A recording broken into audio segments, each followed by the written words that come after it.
Fala galera, vamos conversar um pouco mais sobre a reforma administrativa. Hoje eu preparei um vídeo para vocês para a gente tocar num assunto ou num tema da reforma administrativa que fala governança e gestão.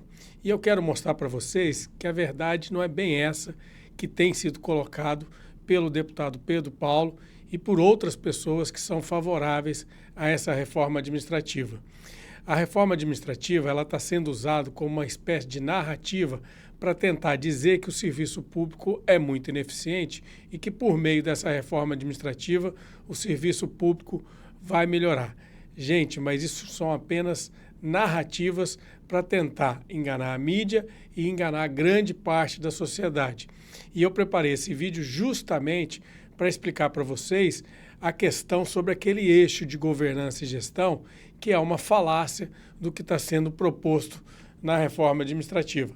Estão preparados para isso? É o tema de hoje, nós vamos falar sobre o PPA e como que o PPA conversa com a reforma administrativa, mostrando que ela, na verdade, está propondo uma coisa que já é realizada. Estão preparados? Vamos lá? Roda a vinheta aí, pessoal.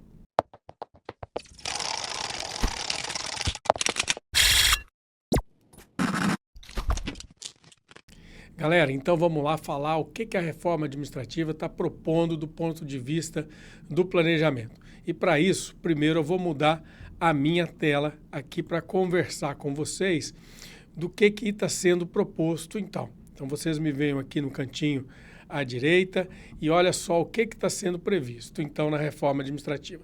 Ela traz lá num projeto de lei a seguinte disposição no artigo 5º, que o planejamento estratégico de resultado é o instrumento de definição de prioridades, dos objetivos, dos indicadores e das metas. Ou seja, e depois ele vem falando no parágrafo 1º que o Poder Executivo tem que aprovar em até 180 dias depois da posse, e aí seja prefeito, seja governador ou seja presidente da República, um plano ou planejamento estratégico para ser apresentado ao Poder Legislativo em até 180 dias, para depois elaborar o PPA.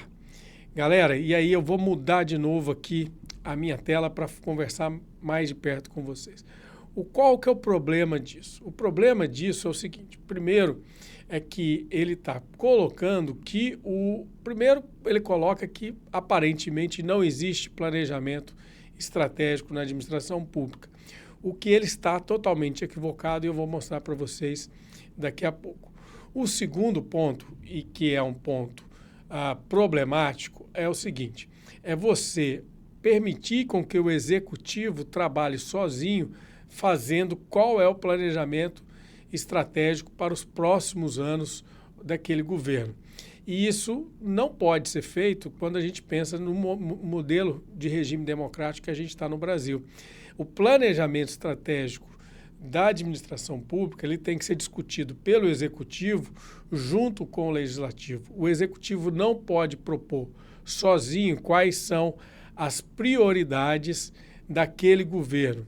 E sim, ele tem que mandar quais são as prioridades e essas prioridades devem ser debatidas e discutidas dentro do Legislativo, seja no Congresso Nacional, na Câmara dos Deputados e no Senado, nas Assembleias Legislativas, ou seja, por exemplo, nas câmaras de vereadores. Então, isso tem um problema já de início nessa proposta da reforma administrativa. Agora, o principal problema é o seguinte: e outros problemas, em 180 dias é muito difícil você elaborar um planejamento estratégico tão complexo como é, por exemplo, um planejamento estratégico de um governo federal ou de um governo estadual. Na Universidade Federal de Lavras, para quem não me conhece ainda e está chegando agora, eu fui pró-reitor de Planejamento e Gestão da UFLA, tendo sido responsável por um orçamento de mais de 500 milhões de reais, tendo trabalhado 8 anos na alta administração daquela universidade, tendo liderado uma equipe com mais de 100 pessoas. Foi até por causa de toda essa experiência que eu decidi abrir aqui esse canal no YouTube, agora no meio do ano de 2025. Eu estou gravando esse vídeo aqui em novembro de 2025. Então, se você está chegando agora, não me conhece e gosta desse tema sobre administração pública, aproveita e já inscreve no nosso canal e ative o sininho também. E aí, pessoal, por que eu falo que é curto prazo? 180 dias é muito curto para você fazer um planejamento estratégico. Para vocês terem uma ideia, na universidade, o nosso planejamento estratégico normalmente é o PDI, o Plano de Desenvolvimento Institucional, que tem uma durabilidade quinquenal, para passar de mais de uma gestão para outra gestão. E 180 dias não é o suficiente para se fazer isso. E imagina você assumindo uma gestão, ter que se ficar por dentro de tudo para em 180 dias elaborar um planejamento estratégico. Isso acaba que é impossível, porque você tem um período que você tem que fazer o diagnóstico completo do seu órgão, da sua organização, do seu governo. Depois você tem que fazer várias etapas relacionadas ao planejamento estratégico, e os primeiros passos são a fazer uma análise de SWOT, fazer análise de cenários pelo modelo de Pestel. Por falar nisso, eu estou colocando aqui até para vocês um card sobre um vídeo sobre as etapas do planejamento estratégico para vocês assistirem depois que terminarem esse vídeo daqui.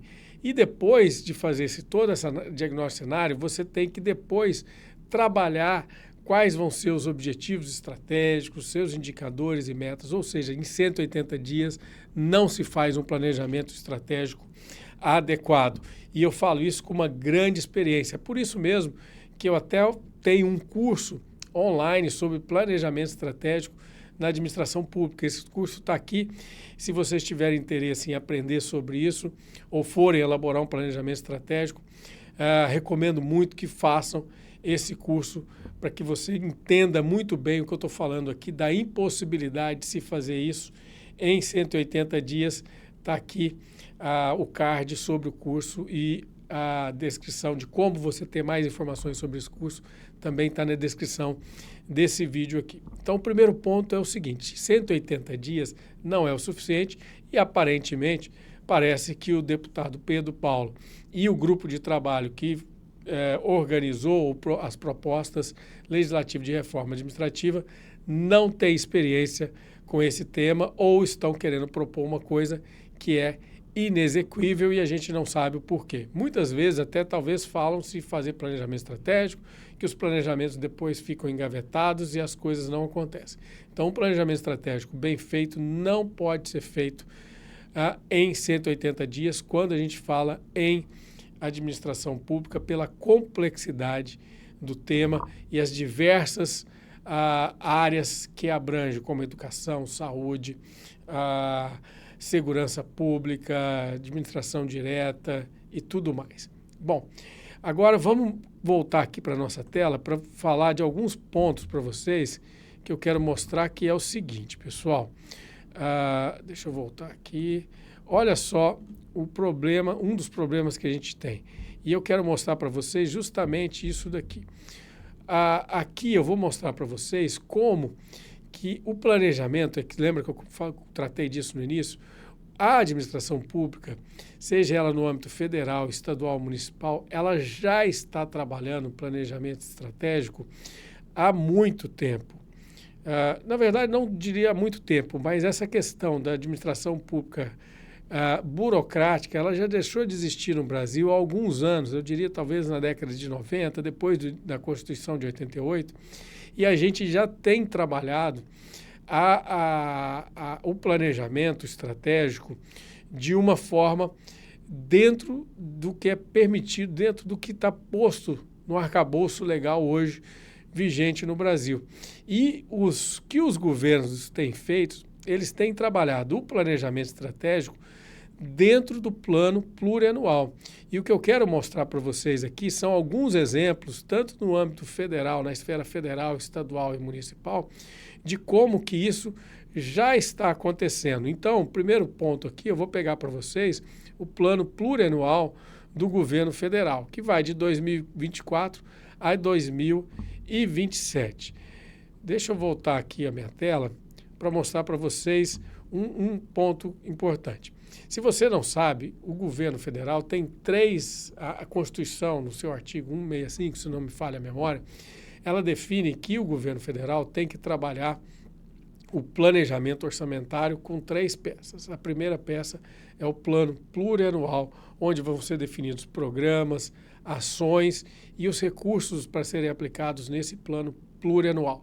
Depois existem as leis e o plano plurianual são de 4 anos e ela tem que ser aprovada no primeiro ano ou elaborada no primeiro ano de cada governo. E aí ela vai valer do segundo ano do primeiro governo, são 3 anos, e esse plano ele entra no primeiro ano do próximo governo para você ter políticas mais de Estado e menos políticas de governo. Depois nós temos a LDO e a Lei Orçamentária Anual.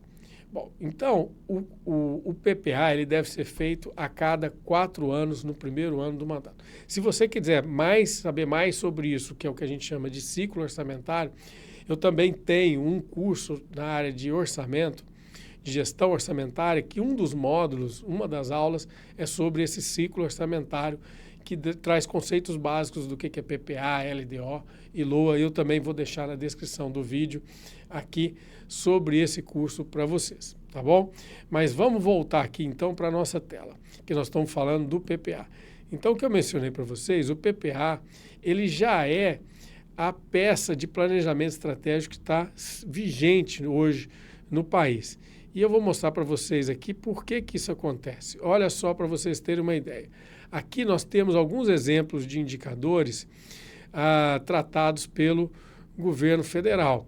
Então, vocês podem observar aqui, deixa eu mudar o meu ponteiro, que aí é fácil de mostrar para vocês o apontador laser. Então, vocês observam aqui que a gente tem, por exemplo, o indicador chaves no PPA do governo federal, o que deve ser feito. Então, aqui ele está mostrando para nós a taxa de extrema pobreza. Qual que é o indicador, né? O indicador base, ele era 6 e ele é até aceitável, o indicador de 4,78. Mas o governo federal, quando elaborou o planejamento estratégico para o quadriênio 2024-2025, propôs que a extrema pobreza no Brasil reduzisse a 2,72. Ou seja, esse aqui é a meta que o governo tem que cumprir ou tem que bater do ponto de vista do indicador da extrema pobreza. E aí, vários programas e ações vão ser criados para conseguir atingir o objetivo que é reduzir desigualdades. E aí a gente tem, lógico, objetivos, indicadores e metas que eu trato no meu curso lá, explico muito bem a diferença para vocês. Nós não temos tempo de aprofundar nesse tema aqui, mas vocês veem que há um indicador, que é a taxa de extrema pobreza, e a meta de 2,72. É isso que precisa ter no planejamento estratégico. Aqui no caso, por exemplo, o Produto Interno Bruto per capita. O que foi proposto era o Produto Interno Bruto per capita sair de R$46 mil por pessoa para chegar em 53 mil ao final do ano de 2027. Então é isso que está sendo proposto pelo governo federal.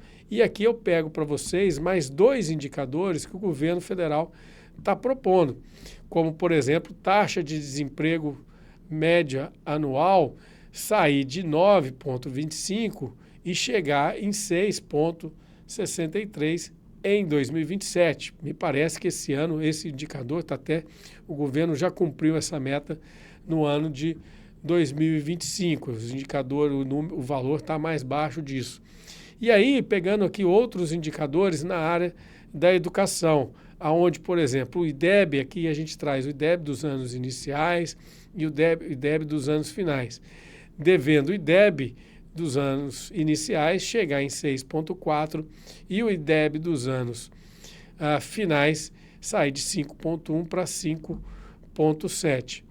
Então, pessoal, vocês veem claramente que hoje o planejamento estratégico já está sendo executado por meio da peça orçamentária ou de uma das peças orçamentárias existentes, que é justamente o plano plurianual.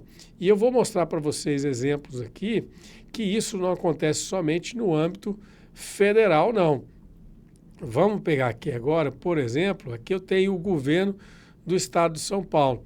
Se você entrar na internet, lá do governo do Estado de São Paulo, e digitar PPA, Plano Plurianual Estado de São Paulo, no governo, no Google, você vai chegar numa aba como essa daqui. E aqui você tem os PPAs anteriores, para vocês verem que isso já vem ocorrendo há muito tempo. É lógico que a administração pública ela está evoluindo ao longo do tempo nessa questão que a gente chama de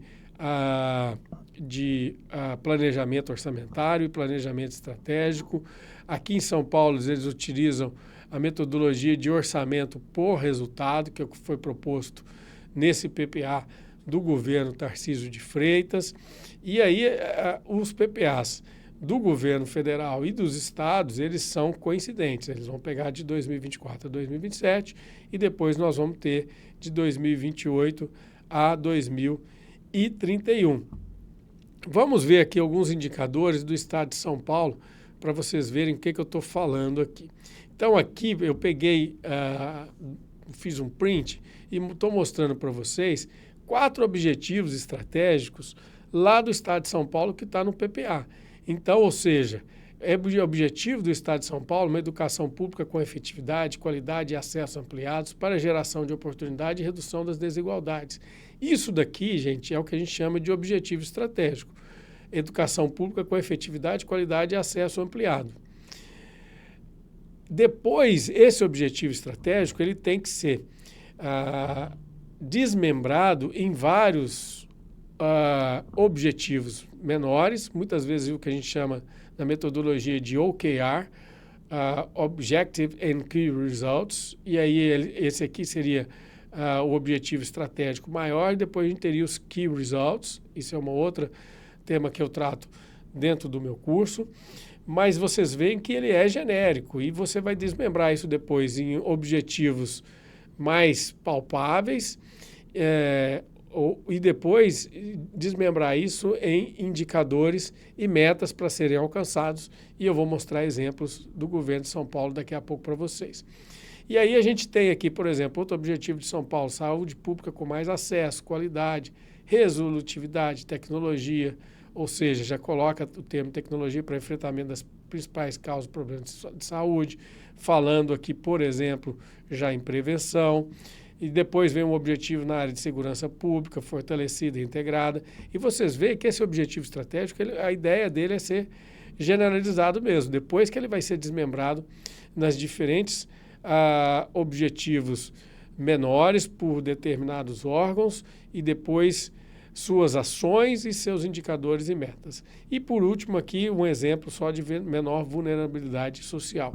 E eu vou mostrar para vocês aqui agora justamente o que São Paulo tem, que eu achei bastante interessante do ponto de vista de monitoramento do seu planejamento estratégico. Então aqui aquele objetivo estratégico 1, que era da educação pública, vocês veem que ele já desmembra ele em alguns indicadores, como o IDESP, o indicador de qualidade da formação docente, o indicador da população de 15 a 17 anos no ensino médio.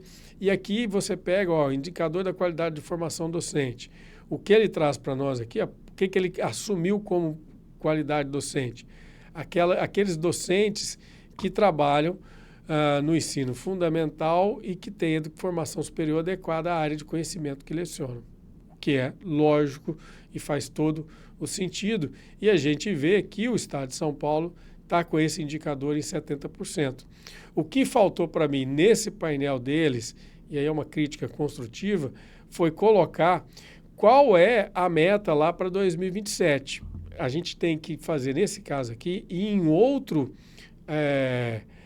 documento para achar qual é a meta para esse indicador aqui. Mas aqui eu consigo ver por município, eu consigo ver por ano. Achei bastante interessante esse painel do Estado de São Paulo. E a gente indo aqui para outro objetivo estratégico, aquele objetivo da área da saúde, eu peguei o indicador aqui, que é bastante interessante para a área da saúde, da taxa de mortalidade infantil, e aí a gente vê aqui, engraçado que durante a pandemia a taxa de mortalidade infantil até caiu, mas hoje ela está com níveis até superiores ao que vinha ocorrendo de 2015 a 2019, e isso abre um alerta para São Paulo e o que São Paulo tem que fazer como ação e do ponto de vista orçamentário para voltar e reduzir essa taxa. E aquilo que eu mencionei para vocês, falta aqui colocar uma coisa em relação a São Paulo, que seria a meta no final do quadriênio do PPA deveria estar nesse painel aqui. E aí, quando você vai para as metas, e aqui nesse slide eu mostro justamente isso, você tem as metas lá de São Paulo. E aí as metas, eu não consegui pegar todas as outras metas, mas eu peguei 2 metas aqui para exemplificar para vocês aqui. E aí a meta já está relacionada a vários indicadores, né? Então um indicador aqui seria número de consultas, e aí você tem a meta aqui para números de consultas, que seria sair na área de especialidades médicas, sair de 2 para ir para 2,3. Percentual de ocorrências de natureza urgente atendidas em 20 minutos. Estava em 59% e a meta é para 61%.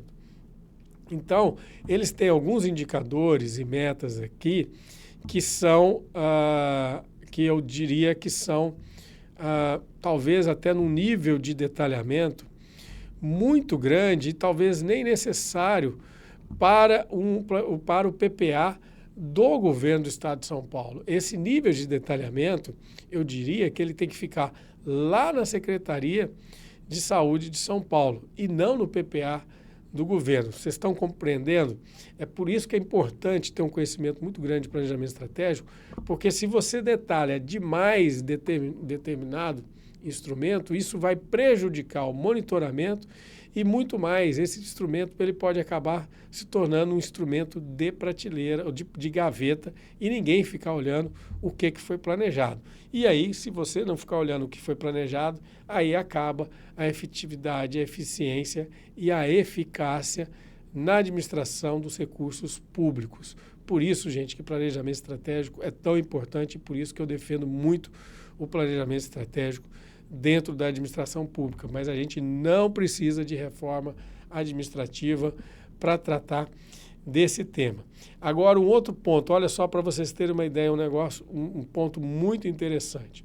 Quando eu estava preparando essa videoaula aqui para vocês, eu procurei lá no Estado de São Paulo o indicador que eu acho que é extremamente importante do ponto de vista de qualquer Estado que é responsável pelas polícias militar, civil e pela segurança pública, que eram indicadores na área de criminalidade e o indicador, por exemplo, na área de homicídio. Qual é a taxa de homicídio do Estado de São Paulo e qual é a taxa de homicídio que prevista para o Estado de São Paulo? Gente, eu não achei esse indicador. Então, não adianta você detalhar muita coisa para indicadores, digamos assim, que é para uma secretaria e deixar de lado os indicadores-chave. Se você viu no governo federal, lá existiam indicadores-chave, que era população na extrema pobreza, PIB per capita, IDEB nacional, e aí você vê que é interessante, mas não num grau de detalhamento muito grande como no Estado de São Paulo. Então, para você que está começando a trabalhar com planejamento estratégico ou trabalha na administração pública, é importante você fazer essa comparação entre os planejamentos estratégicos de outras organizações e, com certeza, se você fizer meu curso, com certeza você vai saber, nem vai precisar mais comparar com outras organizações aí, tá vendo? Ganha tempo. Bom, vamos voltar aqui, eu já fiz meu jabá. Pessoal, vamos voltar então aqui para a tela, que nós já estamos acabando e eu quero mostrar para vocês agora o planejamento lá de Belo Horizonte. Peguei aqui um planejamento municipal para vocês terem uma ideia. E aqui nesse planejamento municipal, eu peguei a área da educação e vocês veem aqui, ó, que dentro de BH, na área de educação, o indicador que foi colocado seria o percentual de estudantes com proficiência nos padrões de desempenho recomendados ou avançado no 5º ano em língua portuguesa no PROEB, né? E aí a gente tem o índice de referência de quando foi feito, que a data de apuração foi dezembro de 2021, era de 55,3% dos estudantes, e o que foi previsto no PPA de 2022 a 2025 era chegar a 77,2% nesse indicador. E aí, quando você pega aqui um outro indicador que era para estudantes do 9º ano, também em língua portuguesa, veja que o índice de referência era muito baixo, 35,4%, e aí a ideia deles é chegar até 49%. Lógico, aqui nós estamos pensando nas escolas municipais, que é a responsabilidade pela prefeitura municipal. E aí vem um ponto importante que eu quero mencionar com vocês, é que você tem que fazer o diagnóstico, coloca as metas anuais e a cada ano você tem que fazer o monitoramento disso daqui para fazer ajustes nas suas ações. E, por último, você tem que também fazer o que a gente chama de gestão de riscos, para você ver quais são eventos de riscos que podem estar envolvidos e evitar com que aqueles indicadores, aquelas metas propostas para os indicadores não sejam alcançadas.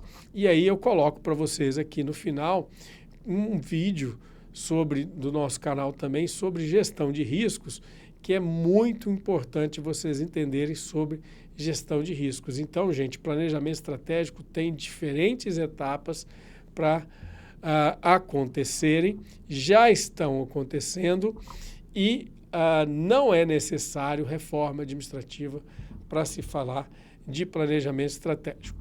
Gostaram desse vídeo? Se sim, aproveita para curtir, aperta o joinha aí para curtir esse vídeo. Não deixe de acompanhar o nosso canal, se inscreva, como eu já mencionei aqui nesse vídeo, e a gente vê nos próximos vídeos. O vídeo de gestão de riscos está aqui no final. Gente, um abração e a gente se encontra nos próximos vídeos.